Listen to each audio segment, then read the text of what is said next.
haven't been on live live stream, live anything in man, it's been like a year or so. But anyways, man, what's going on, fam? What is the business? What's happening, everybody? What's happening? You know, yeah, just got a lineup. I need a hair treatment or something like that. This shit's getting bad. It's getting bad. It's already been bad, balding and everything like that. But you know, I gotta get the start doing the Beijing and all that type of stuff. What's going on, man? What's going on? Uh, they're talking about, um, everybody and their mama talking about Diddy, Cassie, the same old rhetoric going over and over and over again. Yeah, everybody's talking about that. So nuanced topics need to come out. You know what I'm saying? Somebody needs to start talking about something else besides what everybody named Mama talking about, which is it's really crazy that I don't know if it's just um, my algorithm or something like that. But every pretty much every like place that I mean, like every time you turn on, you know, every time you turn on, you look at anything, social media, there's always relationship problems. You know, this is what you got to do. Like, it's like people have such a hard time nowadays, man, just even being functional towards each other. You know what I'm saying? What used to be, kind of basic has become so, I don't even know what you call it, man. It's crazy how, just watching, just, it's like a tit for tat. Everything is like, the men do it too. Salute, man. Salute to you, man. Salute to you. XL Pro. But I'm just saying the men do it too. The women do, women, men. Like, and it's crazy,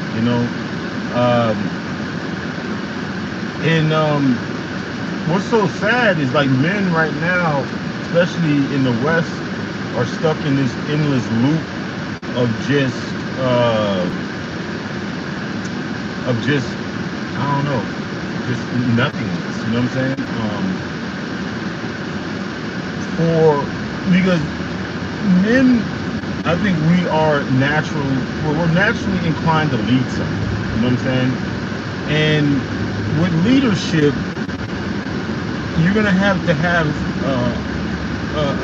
just a level of compliance from a woman. You're just gonna have to.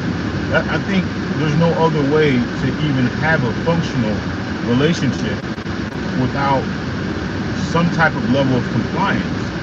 And in the way that the Western civilization is anytime a man is even perceived to have some type of gain over the woman, like for instance, it's so minute. Like for instance, if he's able to secure a relationship where she, is pouring in something, like, what I'm saying, if she's cooking or cleaning, and he's just bringing in, like, the money, right? That's even like an unfair balance in most society. You know what I'm saying? It's like it's like we I think we just allowed like so much noise that come in,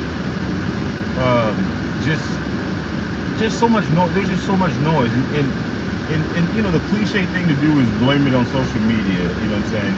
But it is what it is. You know what I'm saying? And with the stimuli that you get all day from these phones like TikTok and Instagram, Facebook, YouTube, Reels, like it does have a significant impression on a person. it does change their mind frame. I'll give you an example. For me, I'm not even gonna lie.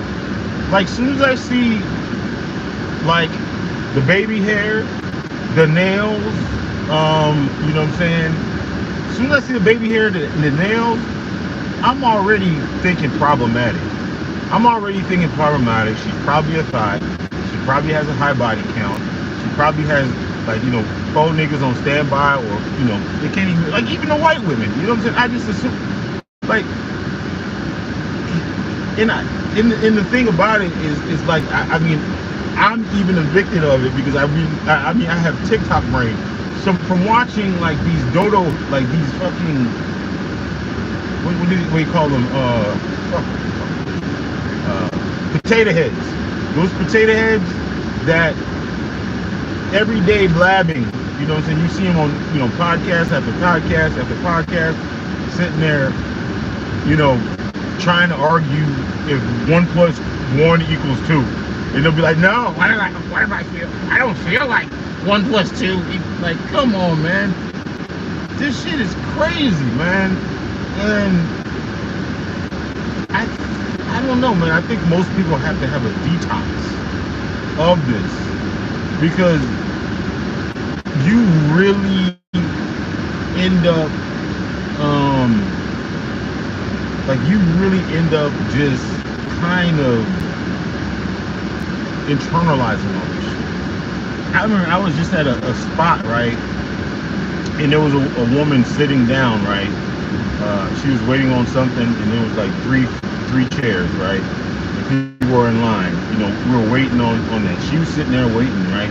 There was 2 chairs. She was right in the middle, right? And there was nothing but guys in there. And she was, you know, attractive girl, you know, little white chick, you know, glasses, like, you know, Christian type, you know, that, you know, just like the run of the mill, you know, like you like the cutesy whatever. Nobody would sit next to her. Like, literally, nobody would even sit next to her. Nobody would, like, and it was kind of like awkward and weird.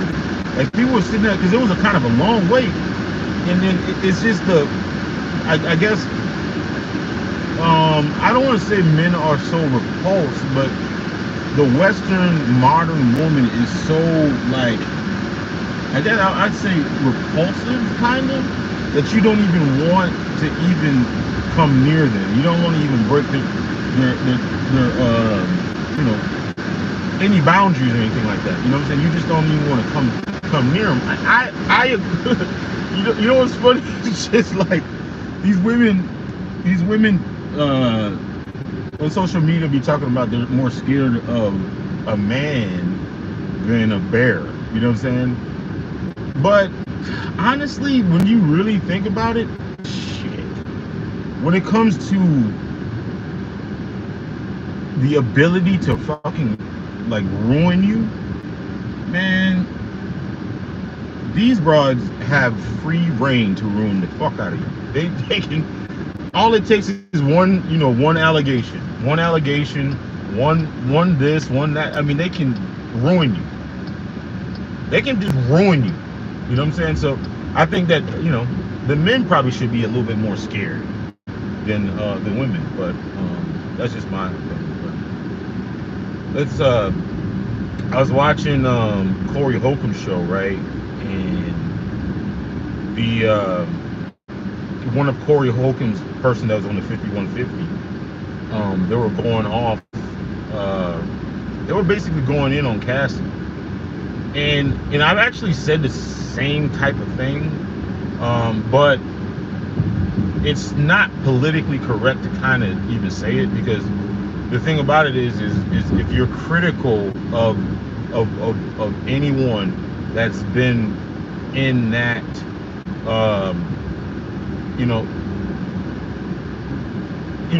been part of domestic violence, it's just anything other than a glowing, like, response of them or whatever, it's not going to be accepted.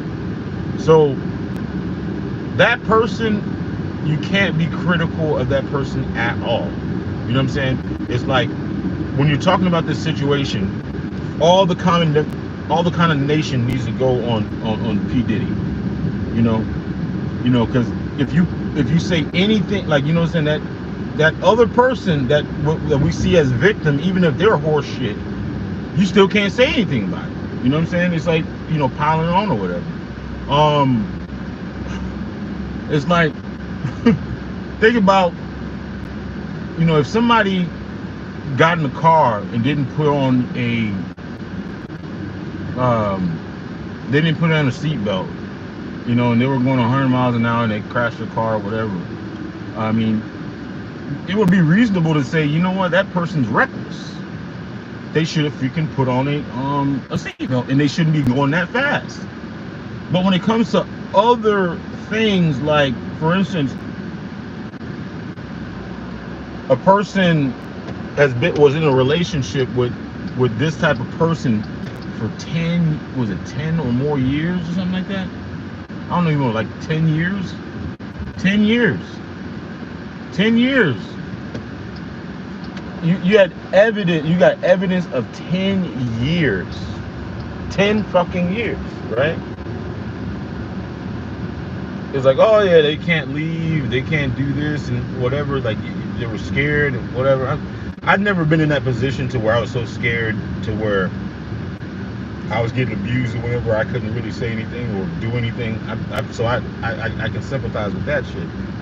But at the same time, if that person is participating in some of these debaucherous activities that the so-called monster or whoever is participating in, I think that person kind of needs a little bit of blame too. I mean, I think they need to take a little bit of accountability of their part in whatever took place. You know what I'm saying? I think it's only fair. You know what I'm saying? I think it's only fair. I think it's only fair that you, like, if me and you, we went on, a crime spree for 10 years. We went on a crime spree for 10 years. We were, sticking up, robbing banks or whatever. And then you decide to stop robbing banks. And I don't. And I get caught. Does that absolve you from what you did before? I mean, you still was a bank robber too, just like me. I happened to get caught. So if you're a participant in these sex parties, with drugs, alcohol, prostitutes, all those type of things, if you're like actively participating, you're an accomplice. Like, you're an accomplice. It's not no. I don't think God has a level of sin. You know what I'm saying? I think a sin is a sin is a sin. If you were taking drugs, you were participating in these debaucherous things, I mean, how can you call one person a predator, but you can't call the other person a predator? You feel me? That doesn't make any goddamn sense, right? But I think it's a little frustrating for, like, especially in men in this society, because we kind of we kind of think congruently, like, everything kind of needs to match up, or everything needs to kind of, like, go to make sense. That it needs to be logical. I think that's one of the faults of men, not faults of men, but I think that's why we have such a hard time kind of relating and understanding how this person doesn't have to take accountability. Like, why does one person have to take accountability and the other person doesn't? That right there kind of just boggles my mind. It boggles my mind. How does one take accountability and the other person doesn't have to take any accountability? You see, that obtuse way of thinking, it triggers me. It does trigger me. I'm not even gonna lie. It triggers the hell out of me, because we had all these campaigns of equality. Want to be treated the same. They want to be treated this, and I'm not just saying Well, I guess you can't really have this conversation without it sounding like you're throwing women under the bus. So, yeah, but that's the crazy part about it is, um, I mean, if 2 plus 2 equals, I mean, if 2 plus 2 equals 4, if 2 plus 2 equals 4, then you gotta say, you know what? If Cassie participated in a bunch of this shit too, and she took the fucking money, that makes her something too.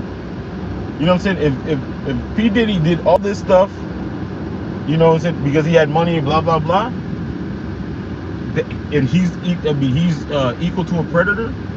If she done something, you know, take the money and also take the money and participated, I think she has to be labeled a predator too. I know it's uncomfortable. It's an uncomfortable truth, but I just think that you have to you got to call an ace, a spade a spade. Yes, there is such thing as pretty privilege. You know what I'm saying? I mean, people just, I guess we just have a hard time wanting to punish, you know, pretty women, or, you know, women that are aesthetically pleasing. It's just, I guess it's a male simp gene in us that has a hard time doing it or holding them accountable. It's very, very, very true. And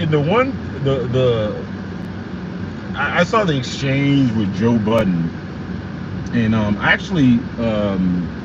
take a step back. I actually got in an exchange with this lady named Rocky. She was on Love and Hip Hop. She was Joe's best friend. You know what I'm saying? She was Joe's best friend, you know, for a while. I don't even know if I don't know. It sounded like they probably were involved somehow, some way. They played at the whole friend thing. Her and Tahiri actually even got in a fight during Love and Hip Hop. But anyway, she made this post, and I commented on Instagram. This is not the first post that I've got one of these D-list celebrities in the comment. And then she's like, I basically says, you know what? Don't you sit your ass down somewhere? You know what I'm saying? Why are you trying to steal some attention from Cassie? You know, just to clout chase. You know, to get some followers or get some, you know, stuff on your. Just let it. I was like, it's like you talking about shit. Like every time, you know, like, you know, one of these things come up. Like you have 365 days or like 364 days to talk about some shit.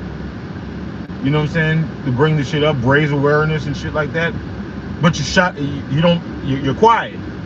But the moment someone, you know, of any stature gets any type of attention, here comes all the, like, you know, here comes all the vultures.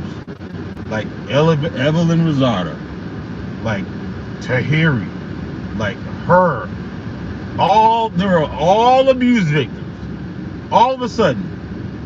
How come? Like, how come? Like, I mean, the thing about it too is like, if you wanted to raise awareness, you would have done that shit a long time ago. You know what I'm saying? And I'm not saying like some of those women that get abused, but was it make you more righteous now? Does it make you more righteous now? No, it don't make you more righteous. It looks, you know how it looks. It looks like that you're trying to get some fucking attention. That's what it looks like. You know, a reasonable person would be like, well, you know what, this person is probably trying to get some fucking attention. That's what a reasonable person would say.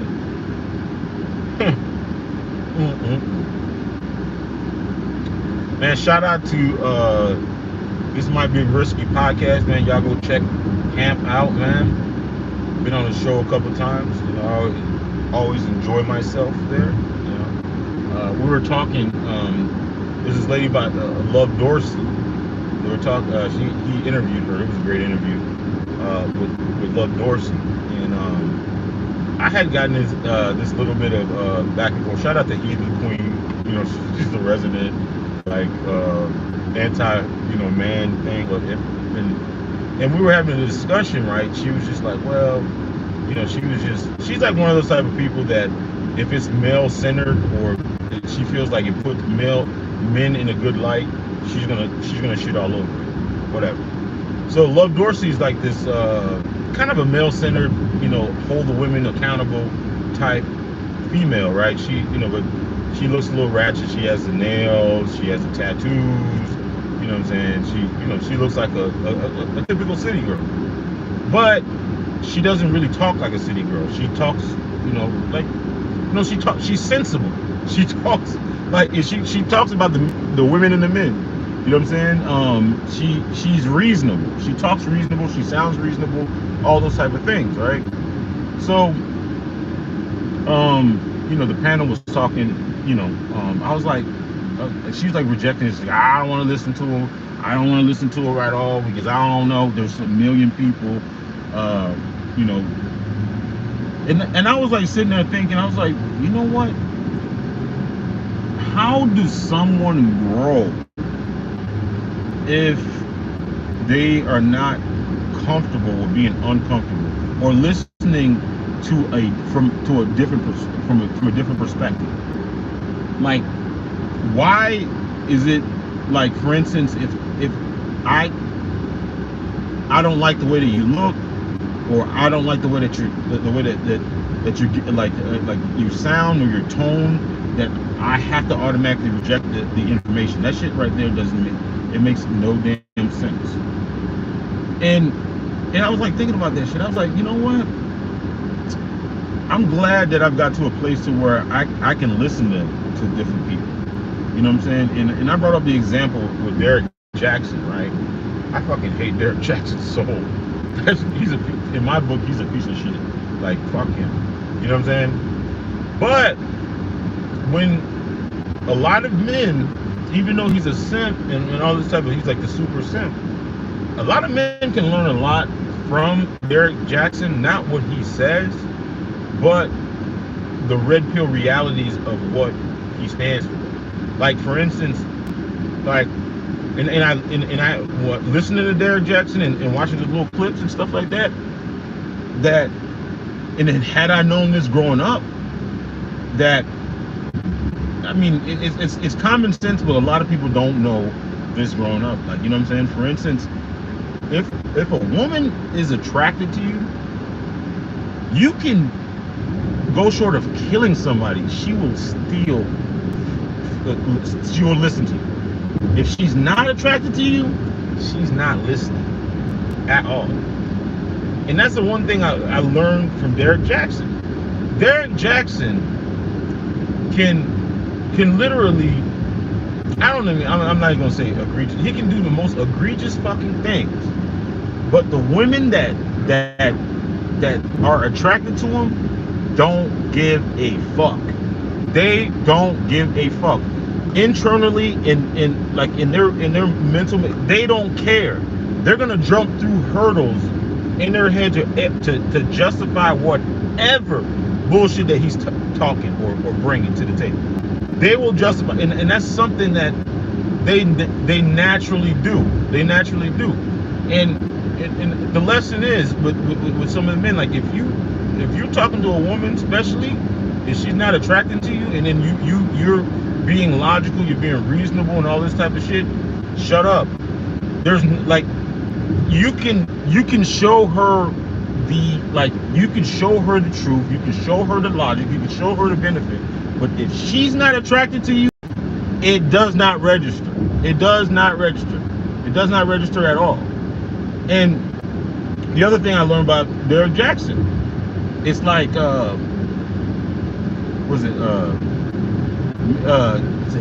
an old saying, it's like, make the maiden. No, it's not that. But anyways, he's on code all the time.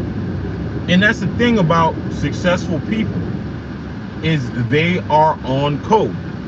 They're like, for instance, growing up in the sales world, there's a thing called always on. You have to always be on. you know, even if you're not at work, you're always going to have you selling. You're going to have to sell yourself. You're going to have to sell to people. You're going to sell. You're always on. You're always looking for that next sale. You're always trying to make this sale. You're always looking for new prospects. You're always on. And with Derek Jackson, it's pander, pander, pander. Doesn't matter, whatever. Just keep pandering. Haters can say whatever the hell. Just keep on pandering. Pander, pander, pander. You know, and the thing about it is a lot of men, and it's so elementary that no matter who you are, if you pander to enough women, you're gonna get results. You are gonna get results. You're gonna get results. It never fails. Hey, you're going to get results. So that's another lesson that I learned from that. So the thing I was trying to say is like, sometimes the most uncomfortable information, or the uncomfortable people, or the people that you don't like, will give you some of the best information that you'll ever come across. That I've learned a lot, you know, from the scumbags. You know what I'm saying? And the thing about it too is, like, think about name one scumbag. Just think in your life that wasn't rewarded for being a scumbag. Name one scumbag that was not rewarded at one point of their life for being a scumbag. They all get rewarded. You know what I'm saying? They all get rewarded. But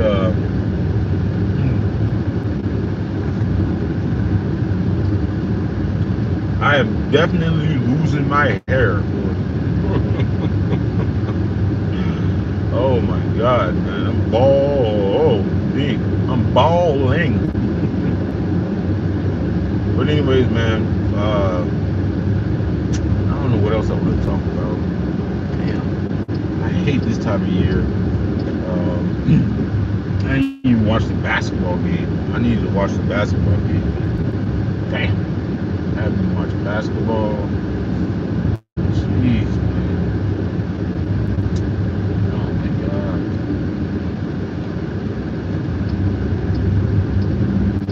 I haven't watched basketball in a long ass time.